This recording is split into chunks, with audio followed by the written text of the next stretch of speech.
Assalomu alaykum kanalimizning ashaddiy tomoshabinlari va bizni muntazam ravishda kuzatib keluvchi aziz obunachilar. Bugun sizlar bilan yana bir navbatdagi ajoyib bo'lgan uy loyihasi bilan tanishib chiqamiz. Ushbu loyihamiz ko'rib turganingizdek 2 qavatli, 2 ro'zg'orli oilalarga mo'ljallangan ixcham va kam xarajatli loyihalardan biridir. Albatta biz ushbu loyihamizni Andijon viloyatiga tayyorlab berdik. Endi loyihadagi uyimizni tashqi razmerlarga keladigan bo'lsak, mana bu bizda oldi ko'cha tarafi hisoblanadi. Ko'cha tarafimizni uzunligi 10 metr va uyimizni mana bu devorini chekkasidan mana bu chekkasigacha bo'lgan razmerimiz 20 metrni tashkil etadi. Uyimizni umumiy egallab turgan yer maydoni 2 sotix yer maydoniga mo'ljallangan. Mana bu asosiy bo'lgan 2 qavatli uchastkamizni razmerlariga to'xtaladigan bo'lsak, oldi tarafi 10 metr va mana bu yon tarafi esa 13 metrni tashkil etadi. Mana shunda asosiy bo'lgan uyimizni o'zini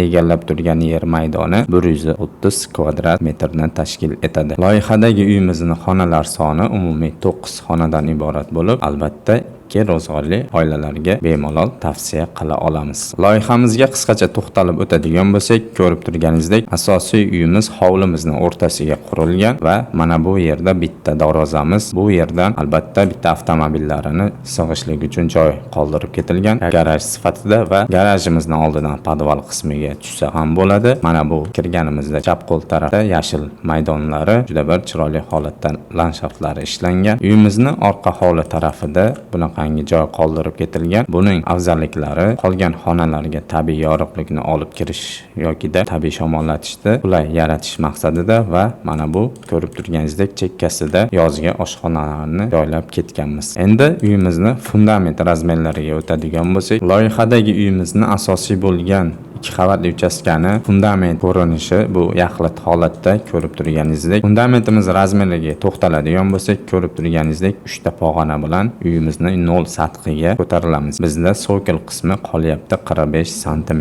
Mana shu fundamentimizga ketadigan sarf xarajati umumiy olganda podvaldan tashqari 14,5 kuba beton quyish kerak bo'ladi. 14,5 kuba beton uchun standart holatda 4 tonnayi 320 kg sement ishlatiladi. Albatta buning mustahkamligi uchun ichiga 12 li armaturadan 4 qator qilib yotqizganingizda umumiy hisobda armaturamiz 420 metr armatura sarflanadi. Bu bizda uyimizni fundamentini yaxlit ko'rinishi edi. Endi devor razmerlariga o'tamiz. Loyihadagi uyimizni devorlarini umumiy ko'rinishi ko'rib turganingizdek mana shunday holatda. Devorimizni tashqi razmerlari har doimgidek 1,5 g'ishtda va ichkaridagi ayrim yuk ko'taradigan devorlar ham 1,5 g'isht. Qolgan devorlarimiz parda devorligini, yuk ko'tarmasligini hisobga olgan holatda yarim g'isht holatiga qarab 1 g'isht hisob olingan. Devorimizning razmerlari har bir qavat balandligi 3 metrdan qilib olingan. Umumiy hisobda devorimizga ketadigan asosiy bo'lgan 2 qavatli devorimizning rasxodlar 38500 dona g'isht sarflanadi. Endi loyihadagi uyimizning xonalar joylashuvini ko'rib chiqamiz. Endi loyihadagi uyimizning xonalar joylashuvini umumiy ko'rinishini shunaqangi tepadan devor qirqilgan holatida tanishtirib o'tamiz. Dastavval ko'cha tarafdan boshlaydigan bo'lsak, asosiy ko'cha tarafi mana bu mashina turgan tarafi, orqa taraf mana bu 2-darajali ko'chamiz hisoblanadi. Mana bu qora darvozamizdan kirganimizda mana shu yeriga bitta avtomobillarini qo'yishlik uchun yetarlicha joy mavjuddir. Kirganimizda o'ng qo'l tarafda garajda chekkasidan mana bu yerdagi zina orqali podval qismiga tushib o'tsalar bo'ladi. Kirganimizda chap qo'lda esa bunaqangi yashil zonalari bor, o'zini chiroyli landshaftli zonalari va uyimizga asosiy bo'lgan kirish eshigi mana bu chekkada qoldirib ketilgan. Mana bu zinalar orqali zinaga ko'tarilganimizda 2 ta kirish eshiklari bo'ladi. Birinchisi asosiy bo'lgan mana bu uyimizga kirish eshiklaridir. Ikkinchisi o'ng qo'l tarafda mana bu yerda joylashtirilgan mehmonxonamizga olib kiradigan eshigimiz hisoblanadi. Misol uchun zinadan ko'tarilib to'g'riga yurganimizda bu bizda keng kattagina ho'l qism studiyniy holatda qilingan. Misol uchun kirganimizda chap qo'lga bunaqangi oshxona mebellarini joylashtirib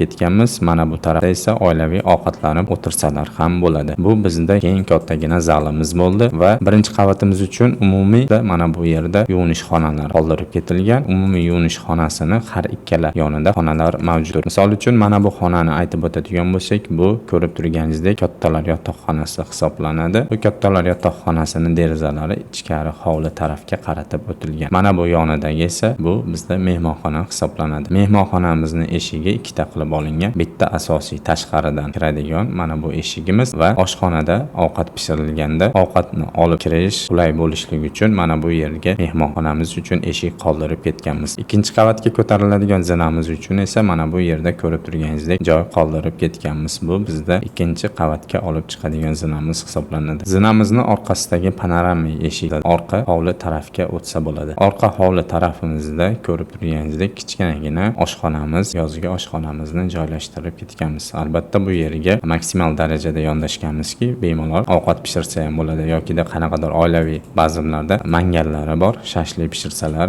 va hokazo juda bir qulay holatda qoldirib ketilgan. Birinchi qavatimizni umumiy ko'rinishi, xonalar joylashuvi mana shunday holatda ko'rib turganingizdek, endi ikkinchi qavatimizga o'tamiz. Loyihadagi uyimizning ikkinchi qavatini xonalar joylashuvi mana shunday holatda ko'rib turganingizdek, birinchi qavatimizda 3 ta xona va tepa ikkinchi qavatimizda ham 3 ta xona, umumiy 6 xonadan iborat bo'lib, endi ikkinchi qavat bilan tanishtirib o'tadigan bo'lsak, ikkinchi qavatimizga ko'tarilish zinasi birinchi qavatdan mana bu zina orqali ko'tarilganimizda, zinamizni mana bu burchak osti bizda второй svet deyiladi, ya'ni ikkinchi qavat ko'rinib turgan holatda tayyorlanadi. Zinadan ko'tarilganimizda agar o'ng qo'lga yurilganda mana bu yerda oilaviy xona, umumiy xona hisoblanadi. Bu umumiy xonadan balkon qismiga ham o'tsalar bo'ladi. Agar to'g'riga yurib, o'ng yoki chap qo'lga yurganda, ya'niki misol uchun chap qo'lga yurganda mana bu bizda bolalar yotoqxonasi hisoblanadi. Bolalar yotoqxonasini derazalari ichkari hovli tarafga qaratib o'tilgan. Bu xonadan chiqib to'g'riga yuradigan bo'lsak, mana bu yerda bizni kattalar yotoqxonamiz joylashtirib ketilgan. Kattalar yotoqxonasini o'ziga tegishli mana bu yerda shaxsiy yuvinish xonalari joylashtirib ketilgan. Ikkinchi qavatimiz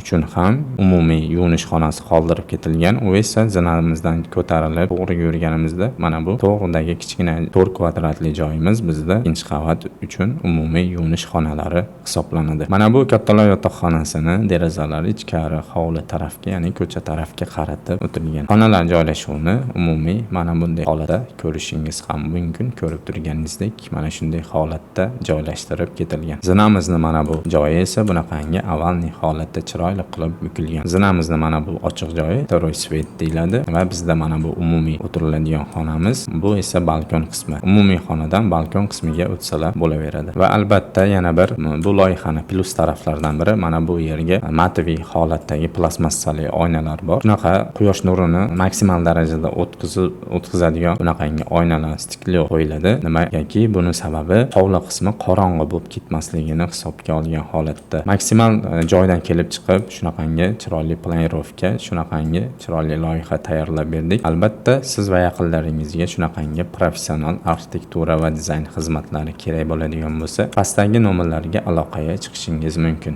Imkon qadar sodda va tushunarli tushuntirishga harakat qildim. Rahmat hammaga, sog' bo'linglar, salomat bo'linglar. Va yana shuni eslatib o'tamizki, bizni Telegram sahifamizga ham obuna bo'lib qo'ysangiz, YouTube kanaliga joylashtirib ulgurmagan ko'plab loyihalarimiz Telegram kanalimizda joylashtirib boriladi.